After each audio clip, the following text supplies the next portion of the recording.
अस्सलाम वालेकुम। मैं उस्मान रफ़ीक आपकी खिदमत में हाजिर। आज का जो मेरा व्लॉग है, मैं आपको अपनी सारी स्टोरी बताने जा रहा हूँ जो ईद के दौरान मेरी गुजरी है।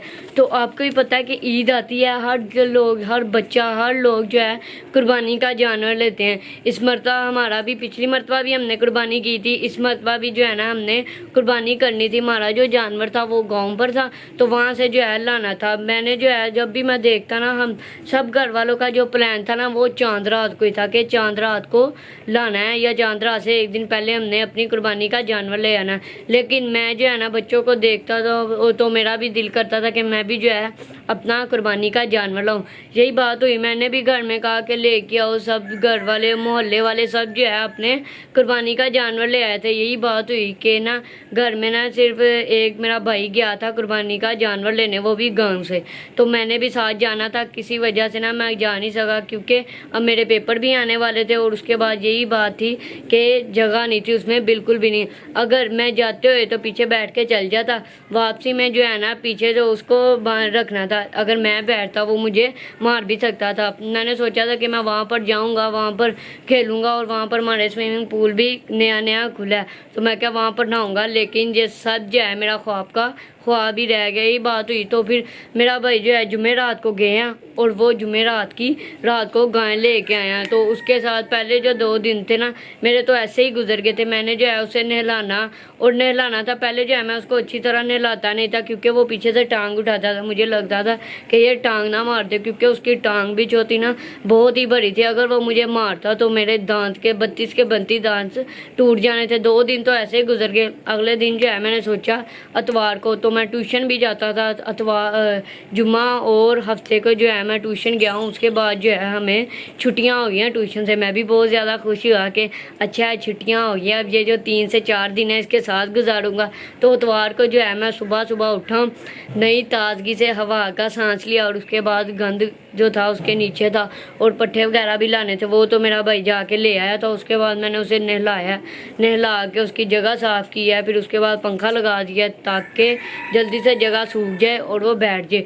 वो जो है ना खाना उसे हम सुबह सुबह 4 बजे डालते हैं, क्योंकि जहाँ से वो पल के आया ना वहाँ पर जो है ना उसे सुबह सुबह 4 बजे खाना डालते हैं। और उसके बाद रात को, शाम को 3 बजे, फिर 4 बजे सुबह सुबह वो बोलना शुरू हो जाता था कि खाना दो। और पूरे मोहल्ले सोए हुए थे, सिर्फ सोया होता था। तो सुबह सुबह 3 बजे भाई जो था वहाँ से उसके लिए चारा वगैरह ले आता था।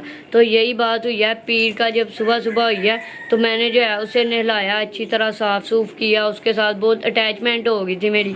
मैं बढ़ नहीं जाता था ज़्यादा, उसके पास ही रहता था, और रात को जो है जल्दी सोता था और सुबह जल्दी उठता था। यहाँ तक जो है ना मेरी स्टोरी चलना शुरू हो गई थी उसके साथ अटैचमेंट। तो फिर ईद भी आ गई थी। सब लोगों का यही कहना था कि पहले दिन करना है। किसी वजह से कसाई कहते हमने जो है पहले दिन नहीं करना, दूसरे दिन नहीं आएंगे। तो हम सब जो है, मैंने चांद रात को अपने सब दोस्तों को कह दिया कि चांद रात को जो है ना मैं जागूंगा, और हम लोग जो है आखिरी दिन है उसके लिए, तो हम लोग रात को जाग कर उसके साथ बैठेंगे। सब जो मेरे दोस्त थे ना वो अपना जानवर दूसरी गली में बांधा हुआ था। मैं कहा मैं भी रात को ज़रा उठता हूँ और वहाँ पर बैठेंगे।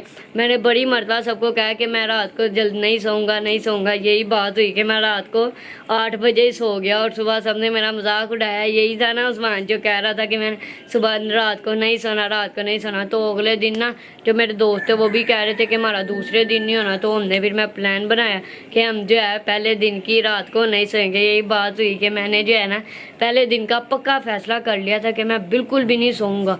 और वही बात हुई। तो जब पहला दिन था ना, शाम को आखिरी मरतबा उसे नहलाना था, क्योंकि सुबह सुबह जो है 5 बजे उसे हमने कुर्बान कर देना था। तो मैंने जो है लास्ट मरतबा उसके साथ शाम टाइम उसे नहलाया, अच्छी तरह उसे साफ़ सफाई की। फिर उसके बाद वो भी मेरे साथ अटैच हो गया था, और मैं भी उसके साथ अटैच हो गया था। सब दोस्तों ने अपनी गायें बांधी हुई थी। रात को जो था ना हमारा प्लान बन गया कुछ खाने का। मैंने कहा, कई दोस्त कहते कि बाहर चलते, जो एक और हमारा दोस्त था वो कहते बाहर जाने का कोई फ़ायदा नहीं है, रात के 12 बज रहे हैं और सब लोग सो गए हैं। ये जो गायें हैं हमारे कुर्बानी के जानवर हैं, इसकी रखवाली कोई भी नहीं कर सकता, ये जो है हमें ही करना पड़नी है। तो यही बात हुई कि सब लोग कहते कि हम ऑर्डर करवा लेते हैं।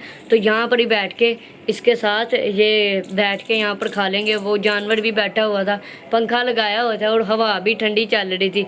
हवा पंखे का जो रुख था वो हमने दूसरी तरफ कर दिया था, मुझे सर्दी लगने लग गई। रात को 1 बजे हमने अपना ऑर्डर मंगवाया और 8 वर्कर थे, काफ़ी दोस्त बाहर बैठे हुए थे। तो रात को जब 2 बजे ना जो हमारा दोस्त था ना, उसके चाचू के दोस्त ने ना अपना गाय यहाँ पर लाकर बांध दिया। हम जो है रात को 2 बजे जानवर खोले हैं और यहाँ पर अपना करीबी एक गोल चक्कर लेके आए हैं। फिर उसके बाद हम बैठ के बातें करना शुरू हो गए हैं। ऐसे ही सुबह होगी, सुबह होते साथ ही जो है ना मेरे दोस्त का जानवर हुआ है, फिर शाम हमारे साथ वालों का हुआ है। उसके बाद ही जो है ना हमने जो है कसाईयों का 9 बजे का टाइम दिया था, लेकिन वो 5 बजे ही आ गए। तो 5 बजे उसकी कुर्बानी की है मैंने देखा। और उसी टाइम जो है ना मैं सारी रात ना सोने के बावजूद मैं सुबह सुबह जो है 9 बजे सो चुका हूँ। फिर उसके बाद रात को 6 बजे उठा तो गली में देखा किसी चीज़ का नामो निशान नहीं है, कहीं पर मुझे जानवर नज़र आ रहा है। फिर मुझे दिल पे जो है दुख सुख हुआ और मेरे जो दोस्तों का गाय था ना, उन्होंने भी संभाला था, वो भी जो है ना अंदर से उनका दिल टूट चुका था। मैं तो ये तो नहीं, मैं कर नहीं सकता था कि मैं रोऊं पिटूं ताकि मेरे घर वाले से कुर्बान ना करे, ऐसा तो मैं कर नहीं सकता, क्योंकि वो तो बच्चे करते हैं। ये करने का मुझे बहाना कोई फ़ायदा नहीं था, क्योंकि किसी ना किसी तरीके से उन्होंने कुर्बान कर ही देना था। तो यही बात थी। सब दोस्तों का हो गया, हमारा भी हो गया, मैंने भी देखा। फिर मैं सो गया, जब उठा गोश्त वो सब बांट चुका था, सारा मोहल्ला सुनसान हुआ होता था। जहाँ तक के सब लोग बाहर बैठे हुए थे, सब लोग अपने घर चले गए थे, क्योंकि अब उनका बाहर बैठने का कोई फ़ायदा नहीं है। फिर मैंने भी बाहर कुछ नहीं देखा, मैं भी फिर सोया पड़ा रहा। उसके बाद खाना वगैरह खाया। तो ईद का तीसरा दिन वो तो मेरा ऐसे ही गुजर गया था, क्योंकि ईद का तीसरा दिन भी मैंने सो कर ही गुजारा था। अब्दी भाई ने जो है अपना जानवर ईद की नमाज के फ़ौरन ही बाद कुर्बान कर दिया था। उन्होंने जो है कहते जल्दी जल्दी हम ख़त्म करें, क्योंकि बाद में जो है बहुत काम करना पड़ते हैं। तो उन्होंने जल्दी ख़त्म कर दिया। मेरी यहाँ तक की कहानी थी, बड़ी अटैचमेंट हुई थी, क्योंकि अब तो मेरे पेपर होने हैं, अब तो मैंने उसे भूल गया हूँ। तो इसी के साथ करते हैं वीडियो का एंड। अगर ये मेरी वीडियो आपको पसंद आई है तो इस वीडियो को लाइक करें, सब्सक्राइब करें और ज़्यादा से ज़्यादा शेयर करें। अगर आपको कोई मेरी बात बुरी लगती है तो प्लीज़ मुझे माफ़ कर देना। अल्लाह हाफिज़।